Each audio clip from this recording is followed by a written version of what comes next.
오늘 나눌 하나님 말씀은 마가복음 6장 20절입니다.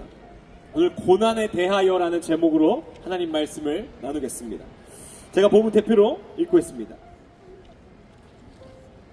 헤롯이 요한을 의롭고 거룩한 사람으로 알고 두려워하여 보호하며 또 그의 말을 들을 때에 크게 번민을 하면서도 달갑게 들음이러라. 오늘 고난에 대하여라는 제목으로 하나님 말씀을 나누겠습니다. 여러분, 세상에서 고난이라고 하면요, 보통 재수가 없거나 또는 자신의 잘못 때문이라고 얘기합니다. 근데 성경적인 가치관에서요, 고난의 이유가 크게 세 가지로 봅니다.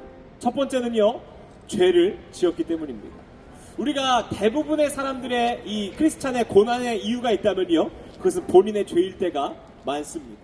하나님과 멀어졌고 세상에 수많은 죄를 짓다 보니 하나님에게 오던 그 형통의 은혜가 없어서 고난이라고 느끼며 살아간다는 겁니다.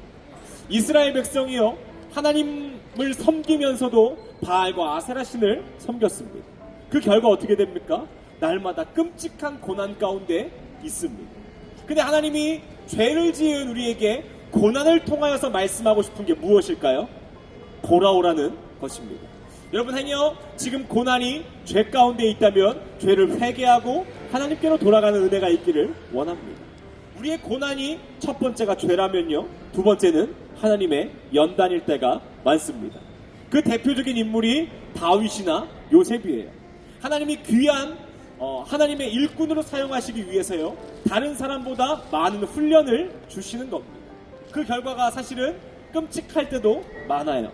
그러나 많은 사람들을 이끌고 하나님 말씀에 순종하고 살려면 그 연단이 분명히 필요함은 우리는 알고 있습니다. 만약 오늘의 우리의 고난이 연단이라면 기쁨으로 감당하시기를 바랍니다. 마지막 세 번째입니다.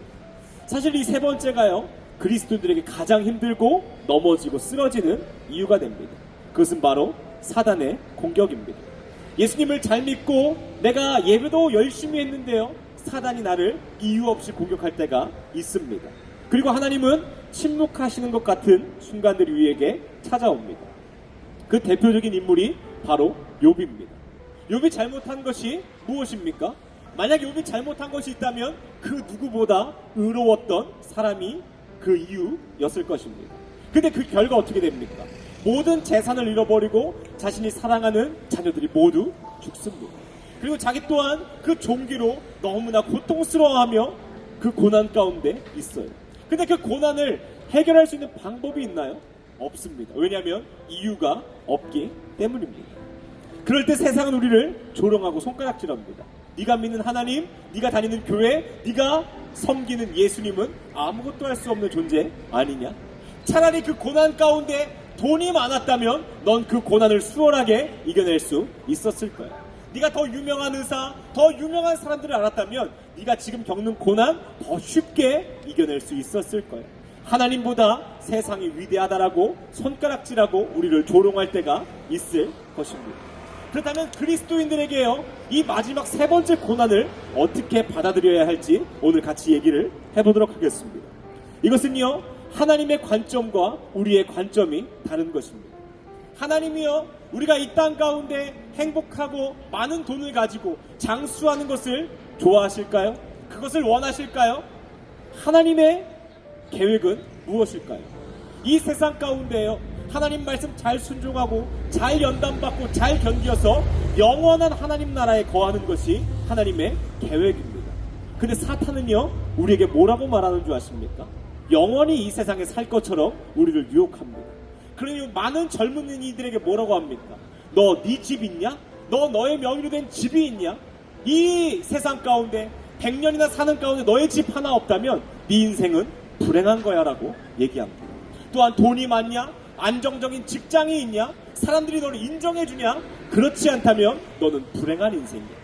사탄은 이 땅 가운데 소망을 두기를 원합니다. 근데 하나님은 어디에 소망을 두기를 원하십니까? 하늘에 소망을 두기를 원하십니다. 때로는 자녀가 너무 아파서 하나님 곁으로 일찍 갈 때가 있습니다. 인간의 관점으로는요, 너무나 속상하고 하나님을 원망할 만한 일이에요.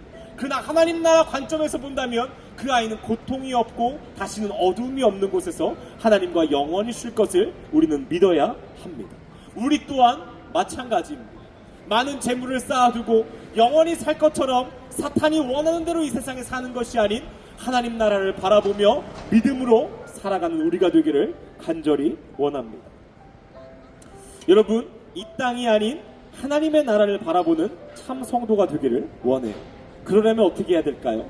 저는 이 충만이라는 찬양에 그 모든 이유가 뜻이 있다고 생각합니다. 충만의 찬양이 이렇게 고백합니다. 무명이어도 공허하지 않은 것은 예수 안에 난 만족하며. 무명이어도 이 세상에서는 공허하다고 얘기하지만 하늘의 소망을 둔 자는 괜찮다라고 얘기합니다. 왜냐하면 예수 안에 있기 때문입니다.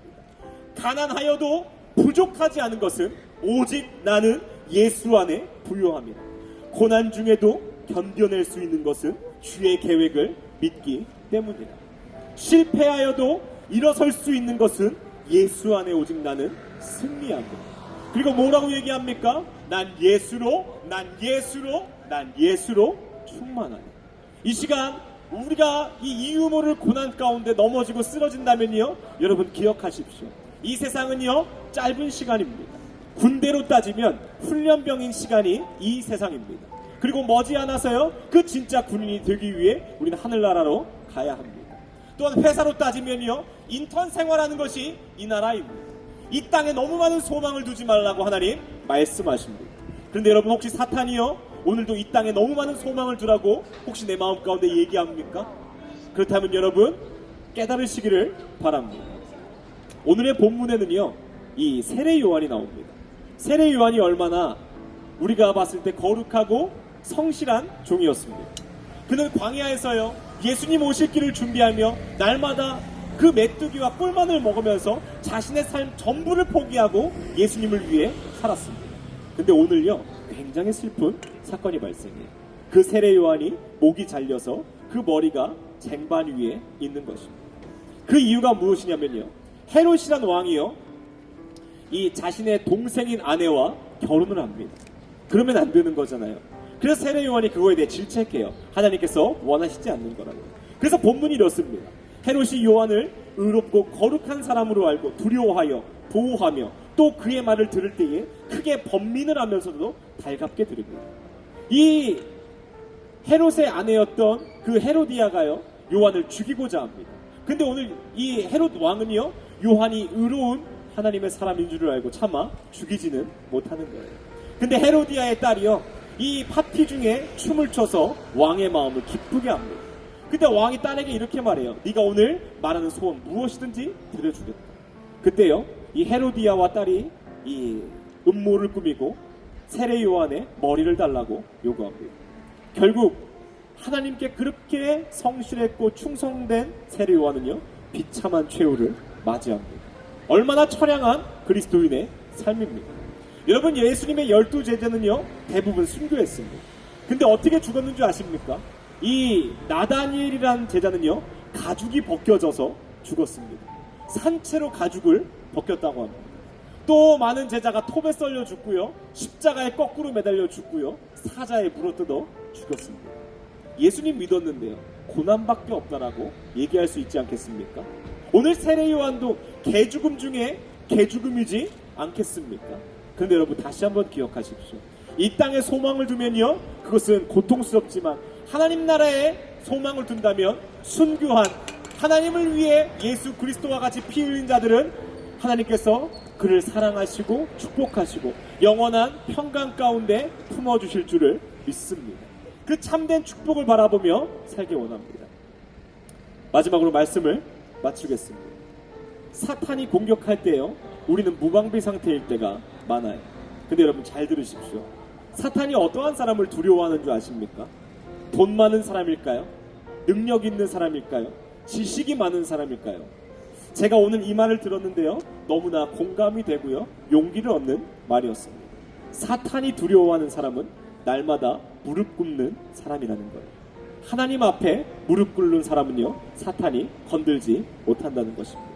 오늘 돈을 믿고 지식을 믿고 이 세상에 소망 두는 것이 아닌 하나님 나라에 소망을 두고 하나님 바라보며 행여 고난 가운데 이해할 수 없는 어려움이 있을 때에도 말씀 붙잡고 사는 참된 예수님의 제자가 되기를 간절히 소망합니다.